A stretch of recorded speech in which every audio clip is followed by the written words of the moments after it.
मेरे बेटे की शादी मैंने मुश्किल से की।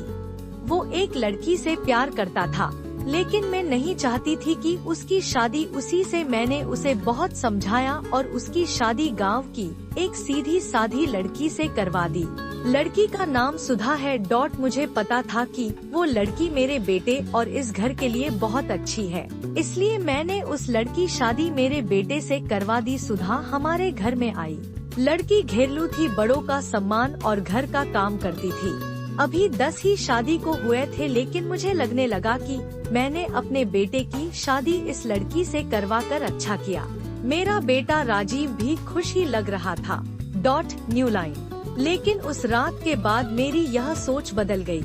एक रात करीब 2 बजे मेरे बेटे के कमरे से चीखने की आवाज आने लगी। New line. यह चीखें मेरी बहू की थी। मैंने थोड़ी देर तक सुना, फिर वो चीखना बंद हो गया। राजीव के पिता मेरे पति को यह सब सुनाई दिया था, लेकिन फिर हमने उन्हें रात में पूछना उचित नहीं समझा, इसलिए दरवाजा नहीं खटखटाया। सुबह मेरी बेटी भी बोल रही थी कि मम्मी रात को कौन चीख रहा था। New line. मैंने उसकी बात काट दी, कहा कि कोई नहीं, शायद कोई बाहर से चीख रहा था। मेरी बहू का स्वभाव उस दिन से बदल गया। वो चुप थी सारा दिन। New line. मैंने सोचा शायद पति पत्नी के बीच की कोई बात होंगी, इसलिए मैंने कुछ पूछा नहीं। अगले रात फिर 2 बजे वही हुआ।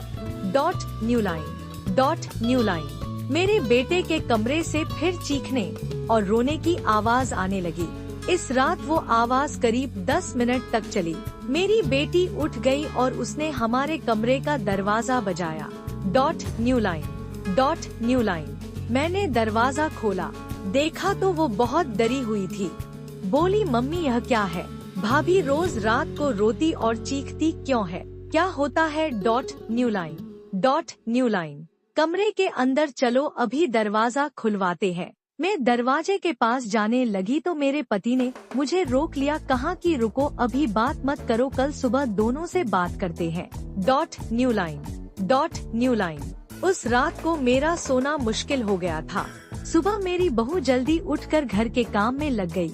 मैं सुबह अपने बेटे के कमरे में गई। New line. उससे पूछा क्या बात है, रात को बहू रोती क्यों है? उसका चेहरा पूरा उतरा हुआ था। बोला कुछ नहीं। उसकी बातों से और आँखों से साफ दिखाई दे रहा था। न्यू लाइन कि वो कुछ छिपा रहा है। उन्होंने भी उससे पूछा, लेकिन वो कुछ नहीं बोलकर घर से बाहर चला गया। मैंने मेरी बहू से पूछा, वो कुछ काम कर रही थी। New line. उसको देखकर ही ऐसा लग रहा था कि जैसे रात में ठीक से सोई नहीं है। आंखें साफ बता रही थी। मैंने उसे पूछा, क्या हुआ, तुम रात को रो क्यों रही थी? New line. वो बोली, रो रही थी कब? नहीं, मैं तो सो रही थी और मुझे तो कोई आवाज नहीं आई। आप क्या बात कर रही है? उस कमरे में ऐसा क्या हो रहा था? यह बात या तो मेरी बहू जानती थी या बेटा। New line. लेकिन दोनों ही कुछ नहीं बता रहे थे, पर दोनों के चेहरे से साफ पता चल रहा था कि कुछ है जो यह दोनों छिपा रहे हैं। लेकिन क्या?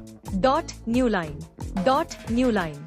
अब जब भी रात आती मुझे नींद ही नहीं आती, क्योंकि आधी रात को फिर वही होता।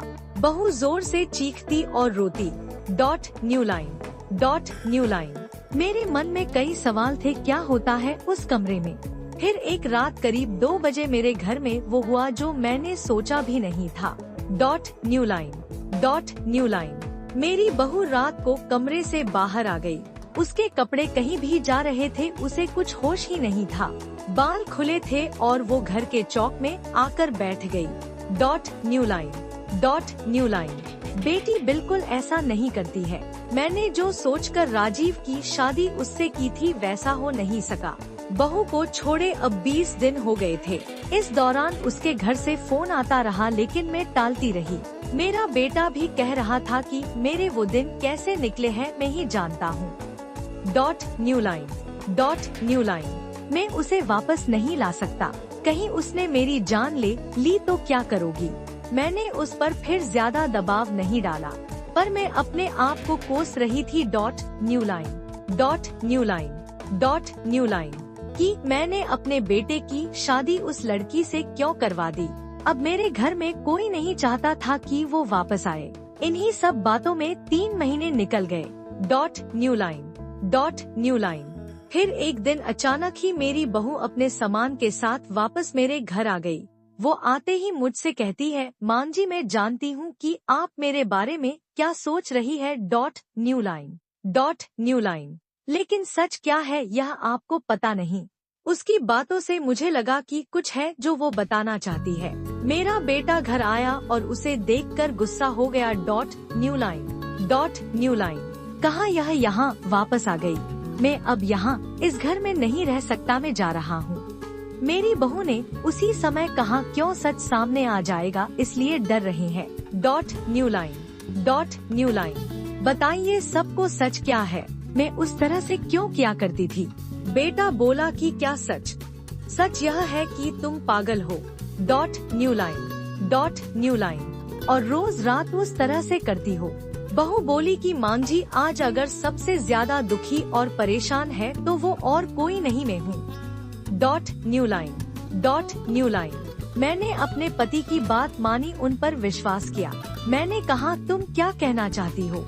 फिर मेरी बहू ने जो बताया उसे सुनकर मेरे पैरों तले जमीन खिसक गई न्यू लाइन।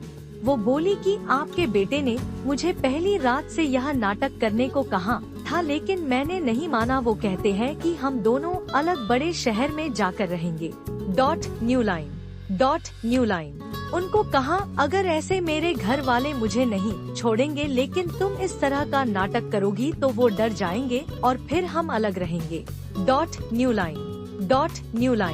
पहले मैंने बोला कि यहाँ सबके साथ अच्छा है, लेकिन फिर जब वो मुझसे बात नहीं करते थे तो मुझे उनकी बात माननी पड़ी न्यू लाइन। और फिर मैंने जब सब नाटक किया तो इन्होंने मुझे घर छोड़ दिया। मुझे आप सभी की नजरों में पागल और ना जाने क्या साबित कर दिया न्यू लाइन। उसके बाद मेरा फोन भी नहीं उठा रहे। मैं उनका वहाँ मेरे घर इंतजार कर रही, लेकिन वो नहीं आए। मैं समझ गई कि उन्होंने मुझे बेवकूफ बनाया है न्यू लाइन। मुझसे झूठ बोला है। यह मुझे अपनी जिंदगी से भगाना चाहते थे। मैं इस बात को समझ गई अब मैं खुद ही इनसे दूर चली जाऊंगी, लेकिन मैं चाहती थी न्यू लाइन कि सच आप सभी के सामने आ जाए। मुझे बहू की बातों पर पूरा विश्वास हो गया था। मेरा बेटा बोला तुम्हें इसे रखना है तो रखो, मेरी शादी तुमने उससे नहीं होने दी जिससे मैं चाहता था न्यू लाइन। और इस गांव की लड़की से करवा दी। मैं चाहता था कि यह भी यहाँ से चली जाए। तुम परेशान हो, सोचो कि यह मैंने क्या किया न्यू लाइन। अब भी मैं इसे अपनी पत्नी नहीं मानता। मैंने मेरे बेटे को कहा कि बेटा तुझे इस घर में रहना है या नहीं, इसका फैसला तू कर ले। मेरी बहू इस घर में ही रहेगी और जो इसे इसका हक और इज्जत नहीं देगा वो इस घर में नहीं रह सकता। तू इस तरह की साजिश कर सकता है न्यू लाइन। वो भी सिर्फ अपनी माँ से बदला लेने के लिए एक भोली लड़की को कुछ भी करने को कह सकता है। पर बेटा जरा तू सोच, तूने इसे जो करने को कहा इसने किया। अपने बारे में और किसी के बारे में कुछ नहीं सोचा न्यू लाइन। सिर्फ तेरा सोचा। सोच ऐसी पत्नी कहाँ मिलेगी। तू बहुत बड़ा अभागा है जो इस लड़की को छोड़ेगा। मैं बहुत खुश थी, मैंने अपने बेटे के लिए हीरा चुना था न्यू लाइन। लेकिन शायद मेरा बेटा ही उसके लायक नहीं था। मैंने मेरी बहू को प्यार से गले लगाया। मेरा बेटा भी कहीं नहीं गया। थोड़े समय तक जरूर नाराज रहा न्यू लाइन। लेकिन मुझे पता था उस लड़की से कोई प्यार किए बिना कैसे रह सकता था। आखिर धीरे धीरे सब ठीक होने लगा न्यू लाइन। आपको यह कहानी कैसी लगी कमेंट कर हमें जरूर बताएं। इसी तरह की कहानियाँ आप यहाँ पढ़ सकते हैं।